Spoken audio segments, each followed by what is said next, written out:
Et sans détour, Mickaël Gamma répond ce soir à nos questions. Bonsoir. Bonsoir. Vous êtes auteur de Rencontres au sommet quand les hommes de pouvoir se réunissent aux éditions L'Altiplano.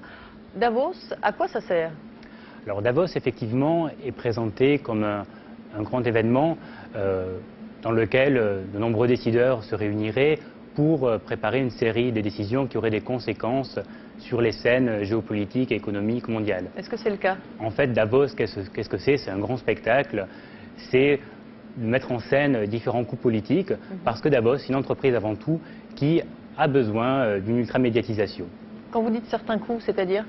C'est-à-dire, depuis les années 80, c'est de montrer les grandes réconciliations politiques possibles, c'est de montrer qu'on peut faire dialoguer à la fois des ultralibéraux et des altermondialistes, etc. Donc c'est toujours cette mise en scène de réconciliation, montrer que les gens peuvent se parler. Donc c'est de l'affichage, c'est ça, mais ça veut dire qu'aucune grande décision économique ou politique n'est jamais sortie de ce rendez-vous? Alors disons qu'effectivement, il y a des décideurs qui participent, qui ont un intérêt de participer à Davos, parce qu'ils se retrouvent pour des discussions de couloir, pour des réunions plus ou moins informelles, mais ils échappent, quand il y a des décisions qui se prennent, c'est en échappant en fait au cadre médiatique que proposent les séances plénières que l'on peut voir en fait. Alors ça s'appelle une autre question, c'est où se prennent vraiment ces décisions? Quand on lit votre livre, on apprend qu'il existe notamment deux cercles dont vous parlez, la commission trilatérale et le groupe Bilderberg. De quoi s'agit-il précisément?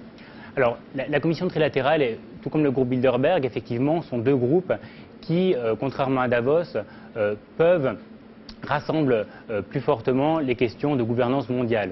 C'est-à-dire dans le sens où, effectivement, par exemple, le groupe Bilderberg réunit de manière annuelle, comme Davos, lors d'un meeting, 120 personnes, une centaine de personnes, et les participants sont des ministres, des dirigeants de multinationales, des dirigeants d'organisations internationales, et pendant 5 jours, on se retrouve dans un hôtel isolé pour pouvoir parler à bon temps. Et ce n'est pas médiatisé. Et ce n'est pas du tout médiatisé, effectivement, c'est un espace clos, un peu secret, et là, pour le coup, la promiscuité fait qu'on peut imaginer, même si, contrairement aux théories du complot, on n'est pas du tout dans la planification annuelle des décisions, mais on peut imaginer que, vu les intérêts des participants et leur place... Justement, quels sont les patrons ou politiques français, notamment, qui participent à ces deux cercles plutôt secrets comparés au rendez-vous de Davos? Alors, par exemple, la commission trilatérale, un point important à souligner, c'est que les deux groupes sont bipartisans, dans le sens qu'on trouve autant des politiques de gauche que de droite. Alors, par exemple, la commission trilatérale, par exemple, il y avait Laurent Fabius, Dominique Strauss-Kahn ou Pierre Lellouche, par exemple, pour l'UMP. Après, on peut trouver dans les rangs du Bilderberg Pascal Lamy, qui était à l'époque commissaire européen, qui est désormais le président de l'OMC. On trouve également Bertrand Collomb de Lafarge. Enfin, quelles grandes décisions, peut-être connues du grand public, se sont décidées soit dans la commission trilatérale, soit dans J'en ai deux un peu Bilderberg. qui peuvent vraiment, parce qu'on me pose souvent cette question. Alors par exemple, on peut dire que le G8 provient de la commission trilatérale, plus ou moins, de discussions qu'il y avait eu dans les années 70, à l'époque de Giscard. On va dire que pour le Bilderberg, EADS, selon Jean-Louis Gergorin, la constitution du groupe EADS proviendrait de discussions qui, en gros, d'informations qu'il avait obtenues lors du forum. Mais il faut vraiment bien préciser que ce n'est pas une question de décision vraiment formelle, ce sont plutôt des discussions qui font que ces gens-là ont du pouvoir en dehors de ces cercles-là. Ils sont déjà des positions de pouvoir, et donc effectivement, il y a des influences qui s'opèrent. Dernière question, vous êtes anthropologue de formation, vous n'êtes pas journaliste, vous avez 24 ans. Le livre est très documenté. Comment avez-vous travaillé? D'autant que plusieurs parties de ce que vous racontez, vous l'avez découvert quand vous aviez 19 ou 20 ans, vous me disiez.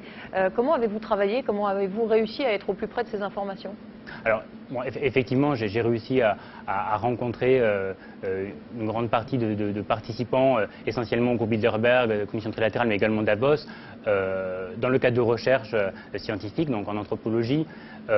Après, je ne pense pas que c'est un grand intérêt, parce que c'est la méthodologie en fait, donc ça n'a pas un grand intérêt de l'expliquer là. Par contre, ce qui est vraiment important, je pense, à souligner pour ces groupes-là et à retenir, c'est qu'effectivement, dans ces groupes, il y a tout un discours de dire qu'il faut que ces gens-là puissent un peu maîtriser la mondialisation, puissent apporter des solutions, et en fait, ils savent très bien qu'ils ne peuvent pas apporter les solutions aux problèmes sociaux, aux problèmes écologiques, parce qu'ils savent que le système capitaliste est dans une telle situation qu'ils ne peuvent eux-mêmes ne pas y répondre.